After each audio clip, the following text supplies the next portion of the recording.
ನೋಡ್ರಿ ನಾನು ಇವತ್ತು ಆಲ್ರೆಡಿ ಪಕ್ಷ ಉಚ್ಚಾಟನೆ ಮಾಡಿದೆ. ಬಹುಶಃ ಪಕ್ಷ ಉಚ್ಚಾಟನೆ ಮಾಡಿದ ನಂತರ ಇವತ್ತು ಉಚ್ಚಾಟನೆ ಆಗ್ಲಿಕ್ಕೆ ಕಾರಣ ಯಾರು?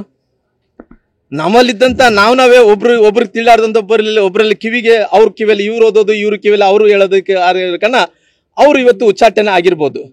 ಮುಂದಿನ ದಿನಗಳಲ್ಲಿ ಎಲ್ಲಾರು ಕೂಡ ಒಂದಾಗಬೇಕು ಅನ್ನೋಂಥ ಟೈಮಲ್ಲಿ ನಾವೆಲ್ಲರೂ ಕೂಡ ಏನು ಯಾವ ರೀತಿಯಲ್ಲಿ ಕಿವಿಯಲ್ಲಿ ಹೇಳ್ಕೊಂಡು ಅವ್ರಿಗೆ ಏನು ಅನ್ಯಾಯ ಆಗಿದೆನೋ ಅದೇ ಕಿವಿಯಲ್ಲಿ ಹಿಡ್ಕೊಂಡು ಮುಂದಿನ ದಿನಗಳಲ್ಲಿ ಪಾರ್ಟಿ ಒಂದು ಮಾಡ್ಕೊಡಂತ ಕೆಲಸ ಮಾಡ್ತೀವಿ.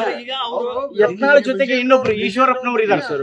ನೋಡ್ರಿ, ಈಶ್ವರಪ್ಪನವ್ರು ಕೂಡ ದೊಡ್ಡ ನಾಯಕರು, ಯತ್ನಾಳವ್ರು ಕೂಡ ದೊಡ್ಡ ನಾಯಕರು, ನಮ್ಮ ಯಡಿಯೂರಪ್ಪ ಸಾಹೇಬರು ದೊಡ್ಡ ನಾಯಕರು, ಎಲ್ಲರೂ ಕೂಡ ಇರುವಂತ ಟೈಮಲ್ಲಿ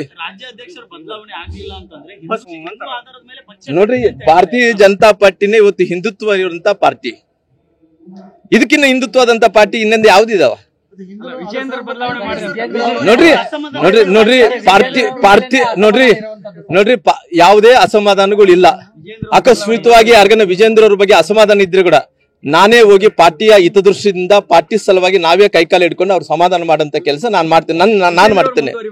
ಅವ್ರು ಖಂಡಿತವಾಗಿ, ನಾನು ಮುಂಚೆ ಕೂಡ ಹೇಳಿದ್ದೀನಿ, ಇವತ್ತು ಕೂಡ ಹೇಳ್ತೇನೆ, ವಿಜೇಂದ್ರ ಅವ್ರನ್ನ ರಾಷ್ಟ್ರೀಯ ನಾಯಕರು ತೀರ್ಮಾನ ತಗೊಂಡು ಅಧ್ಯಕ್ಷರಿದ್ದಾರೆ, ಪುನಃ ಅದನ್ನು ಉಚ್ಚಾಟನೆ ಮಾಡೋದ್ ಬೇಕಲ್ಲ. ಯಾರೇ ಅಕಸ್ಮಿತವಾಗಿ ಭಿನ್ನಾಭಿಪ್ರಾಯಗಳು ಏನೇ ಇದ್ರೆ ಕೂಡ ಅವ್ರನ್ನ ಕೈಕಾಲು ಹಿಡ್ಕೊಂಡು ಸರಿ ಮಾಡಿಸಂತ ಕೆಲಸ ರಾಮ್ಲು ಮಾಡ್ತೇನೆ.